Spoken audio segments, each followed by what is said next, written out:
ఇక ఖమ్మం ప్రభుత్వ ప్రధాన ఆసుపత్రికి ఉదయం నుంచే పేషెంట్లు క్యూలు కడతారు. 9 గంటలకల్లా వైద్యులు వైద్య సిబ్బంది ఆసుపత్రికి హాజరు కావాలి. అయితే వైద్య సిబ్బందిపై చాలా ఆరోపణలు వస్తున్నాయి.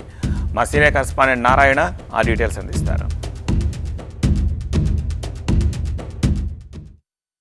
మనం ప్రస్తుతం ఖమ్మం ప్రభుత్వ ప్రధాన ఆసుపత్రిలో ఉన్నాం. మనం ఒకసారి సమయం చూడొచ్చు. ఆసుపత్రిలో ఉన్నటువంటి సమయం ఖచ్చితంగా చూస్తే 10:45 అవుతుంది. మనం ఉదయం 9 గంటలకి TV9 బృందంగా ఇక్కడికి 9 గంటలకే వచ్చి ఉన్నాం. ఎందుకు అంటే ప్రతి డాక్టర్ కూడా ఈరోజు ఎవరైతే డ్యూటీలో ఉన్నారో ఆ ప్రతి డాక్టరు 9 గంటలకి డ్యూటీకి రావాలి. 9 గంటల నుంచి 2 గంటల వరకు డ్యూటీలో ఉండాలి. అందులోనూ ఖమ్మం ప్రభుత్వ ప్రధాన ఆసుపత్రికి సుదూర ప్రాంతాల నుంచి పెద్ద ఎత్తున కూడా ఏజెన్సీ ప్రాంతం నుంచి ఎక్కడెక్కడి నుంచో మారుమూల ప్రాంతాల నుంచి పెద్ద ఎత్తున వస్తారు.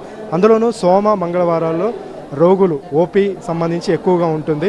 మనం చూడొచ్చు ఉదయం వీళ్ళు తెల్లవారుజాము నుంచే క్యూ లైన్లో నుంచొని ఎదురు చూస్తున్నటువంటి పరిస్థితి. దీనికి ప్రధానమైనటువంటి కారణం ముఖ్యంగా సిబ్బంది కొరత ఉంది. సిబ్బంది కొరతతో పాటు సరైన డాక్టర్లు లేరు. ఒకవేళ ఉన్నవాళ్ళు కూడా సమయానికి రాకపోవటం వల్ల వీళ్ళు క్యూ లైన్లో నుంచి ఇబ్బందులు పడుతున్నారు. ఏమంటే ఎక్కడి నుంచి వచ్చారు? ఖమ్మం. ఎప్పటి నుంచి నుంచున్నారు? ఏంటి ఇంతమంది ఎందుకు నుంచి? గంట అయింది వచ్చి, ఇంతవరకు లైన్ లేదు, సరైన డాక్టర్ రావట్లేదు.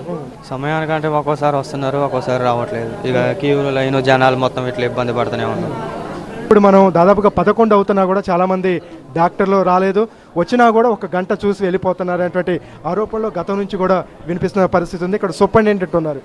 ఖమ్మం ప్రభుత్వ ఆసుపత్రిలో గతం నుంచి కూడా అనేక ఆరోపణలు ఉన్నాయి. సిబ్బంది ముఖ్యంగా డాక్టర్లు సమయపాలన పాటించట్లేదని కొంతమంది సస్పెండ్ అయ్యారు, కొంతమందికి మెమోలు ఇచ్చినటువంటి ఘటనలు అనేకం జరిగింది. కానీ ఇప్పటికి కూడా ఎందుకు పనితీరు మార్చుకోవట్లేదు, సమయానికి ఎందుకు రావట్లేదు? మెడికల్ కాలేజ్ స్టార్ట్ అయినప్పటి నుంచి అండి మనం ప్యాటర్న్ అంతా మాడింది.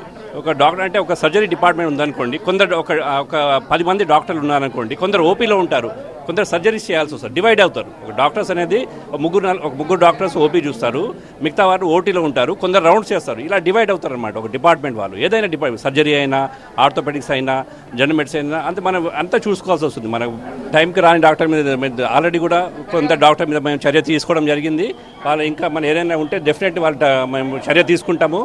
వీలైతే మేము సర్వీస్ నుంచి తీయడానికి మేము రికమెండ్ పై ఆఫీస్గా రికమెండ్ చేస్తాం. ఇది ఖమ్మం ప్రభుత్వ ఆసుపత్రిలో పరిస్థితి మనం చూడొచ్చు. ఎటు చూసినా కూడా రోగులతో కిక్కిరిసిపోయింది. మనం ముందుకు కూడా వెళ్ళలేనటువంటి పరిస్థితి. దీనికి ప్రధానమైనటువంటి కారణం ఖచ్చితంగా డాక్టర్ల సమయపాలన పాటించట్లేదు.